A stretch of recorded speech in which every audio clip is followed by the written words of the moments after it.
On January 3, 1987, at Cleveland Municipal Stadium, home of the Dog Pound, one of the longest and most dramatic battles in NFL history was waged. All right, Russ! All right, baby! Cleveland with a lot of momentum after the regular season, having won their last 5 games and 7 of their last 8. All right, so that double overtime game, I had just become a Browns fan that season. And they were riding a wave, and I knew they were a good team, and all my friends were Giants fans. I was on the East Coast, and I didn't get to see many Browns games. It was long before NFL Sunday Ticket. And I had this little black and white TV in my bedroom. And, we had color televisions, but for some reason, this was still hanging around our house. I watched this entire endless affair on that little black and white television. And I don't think I sat down the entire time. I just stood up, biting my nails and staring at the screen, wondering if Cleveland could escape. A lot of people say that's the game they should have lost, and they should have beaten the Broncos the next week. Well, it didn't work that way, but that Jets game was one of the most incredible football games I'd ever watched in my life.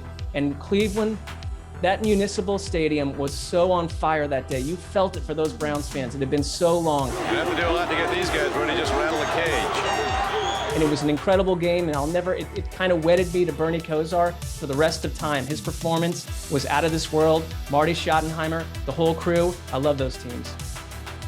Now look, it's just like the start. We're going to take one play at a time. Some will be up, some will be down.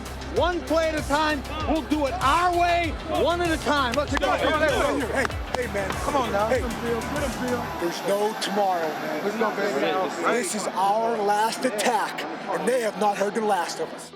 Just, you knew going into 86 that something special was happening. I don't know that anyone thought 8-8 to 12-4 in the AFC Championship game, but it just kept building, and it kept building, and it kept building. And I don't know that I've ever been, certainly as a kid, but more emotionally invested in a team than that 86 team. I mean, in my adult years, I have scars on my hands from punching walls, but that team is what hooked me.